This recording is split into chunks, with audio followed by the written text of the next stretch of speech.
Bus conductor accused of stealing $343,000 from woman's bank account freed.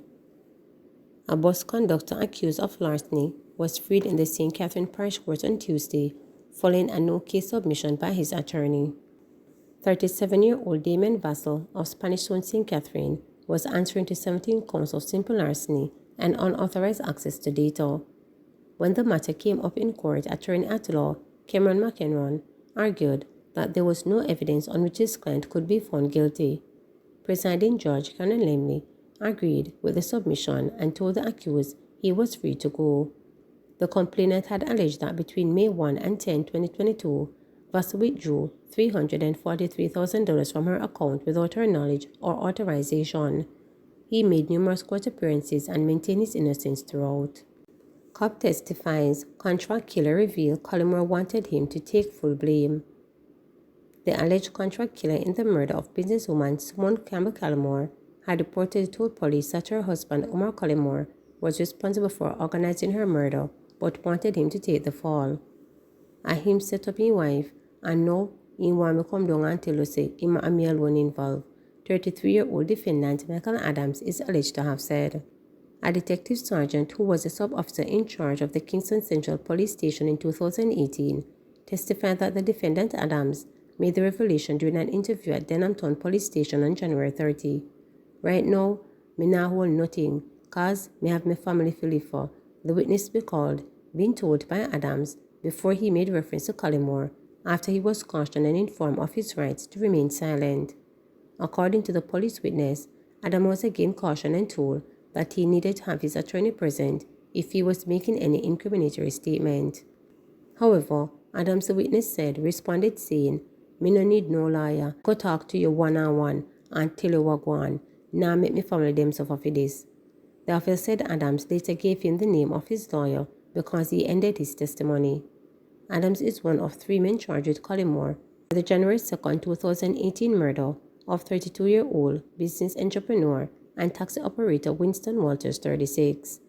Walters had transported the mother of 2 home and was waiting outside for her Forest Ridge apartment complex to be let inside when men rode up on bikes and sprayed the car with bullets from both sides through the front window.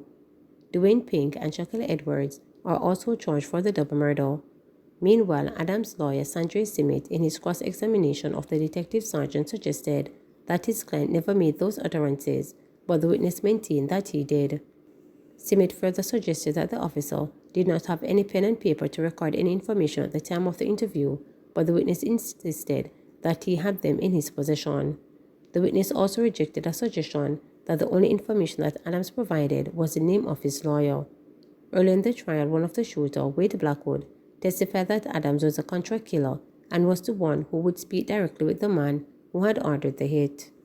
The confessed member of the Brook Valley Unruly Gang had also told the court that Adams was present with others when the gang leader told him that he would have to carry out the woman's murder as payment for a gun that the police had seized from his brother. Path reform expected to enhance initiatives' reach. It is anticipated that the proposed reform of the Path of Advance through Health and Education path will enhance the initiative's reach and facilitate greater social mobility among beneficiaries, according to the Labour Minister. It is spearheaded by the Minister of Labour and Social Security. The Portfolio Minister, Colonel Charles Jr., stated that the revamped path will seek to improve the existing structures, systems, and delivery of services. We acknowledge that there are challenges with PATH. We acknowledge that there is a need for us to look at those challenges if we're going to achieve the transformation that we speak about, Charles pointed out. He was addressing the ministry's town hall meeting in St. Gabriel's Anglican Church in Maypen, Clarendon on March 13, under the theme, On a Path of Transformation with the Ministry of Labour and Social Security. Charles said path transformation is timely, noting that the program must be updated to meet the current needs of its clients. In 20 years, if the program has not changed to fit evolving needs of the population, then you have a problem, because what we have now 20 years is not where we are today, he emphasized. A tracker survey undertaken in 2021 found that the former path beneficiaries enjoy greater economic well-being in their households of origin. Chance noted that under the path, the education level of household members improved as the majority of children were sent to school in compliance with the conditions for continued receipt of cash transfers. If you are a student on path, you have a higher likelihood of being economically successful and independent. It also confided that path did give significant support and assistance in terms of improving the educational level of the majority of path children, he pointed out. Charles said the revised program is a critical aspect of the ministry's transformation as it carries out its mandate of moving beneficiaries towards economic independence and social mobility. Gold inflates government on taxes. Opposition leader Mark Golden has slammed the Andrew Holness administration for its failure to move the income tax threshold from $1.5 million to $3 million and questioned the decision to introduce a $20,000 reverse tax credit to people earning less than $3 million annually. Making his contribution to the 2024-2025 budget debate in Guardhouse on Tuesday, Golden noted that during the recent local government election campaign, Holness promised that the income tax threshold would be increased in what he said would be a 1.5 2.0. After the Prime Minister's grand election pronouncement of a 1.5 2.0, persons are understandably very disappointed that the Finance Minister Dr. Nigel Clark has announced an increase of the threshold to only 1.7 million. What they expected to be the 2.0 million ended up being 0.2 million. This translates to a mere $4,166 more per month in their take-home pay, stated Golden. If the minister had, as phase 1, of restoring the value of the 1.5 million, even increased the threshold to 2 million, that would have given persons an additional of $125,000 per year, which is $10,400 per month in their take-home pay. That would be a much more meaningful benefit, added Golden. In his presentation in the budget debate last week, Clark argued that the government was not able to move the threshold higher at this time because it would be giving up too much revenue, which could affect economic stability. According to Clark, in an effort to provide a breakdown, 570,000 people, which would not benefit significantly or none at all from the hike in the income tax threshold, the government has instead decided to introduce a reverse tax credit of $20,000 to people earning less than $3 million per annum. He said the reverse tax credit means that every registered taxpayer who, in a completed fiscal year, did their part in contributing to society, whether through pay as you earned or being self-employed, who have earned under the threshold will receive the reverse tax credit. The cost of this program is $11.4 billion, and will the government consider this money well spent, stated the finance minister.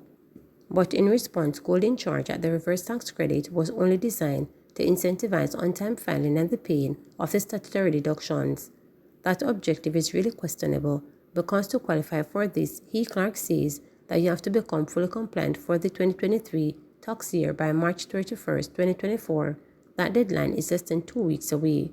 Therefore, as a practical matter, it is most unlikely that anyone who is not already a tax compliant will get the benefit. Furthermore, it is wishful thinking that a single payment of $20,000 will induce anyone who is now outside the tax system to take steps to bring themselves into it and start paying taxes, argued Golden.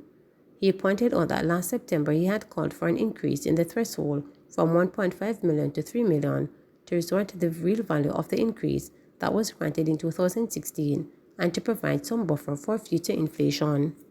The fact is that since 2016, accumulated inflation is over 46% in Jamaica, and an increase is required to restore the real value of the threshold that was last reset in 2016, and it could be paid from using the $11.4 billion that has been allocated to a one-time $20,000 so-called reverse tax credit, stated Golden. In getting to $3 million, as tax inflows continue to grow, the threshold can be again adjusted as phase 2, he noted. Jamaica needs current governance. That is why we are on the road to change it, added Golden. He charged that despite the claim of the government about no new taxes over the past several fiscal years, the taxes being collected from the Jamaican people have risen dramatically under this government. Tax collected is now over 28% of GDP. Jamaicans are taxed much more under this JLP government. Over the 4 fiscal year 2021 to 2022 through to 2024-2025, tax collections have increased by $419 billion. That is an increase for 60%, which is way more, in fact, more than double the accumulated inflation of 31% over the 4-year period, stated Golden. Please remember to subscribe, like, share, and click the notification bell for daily updates.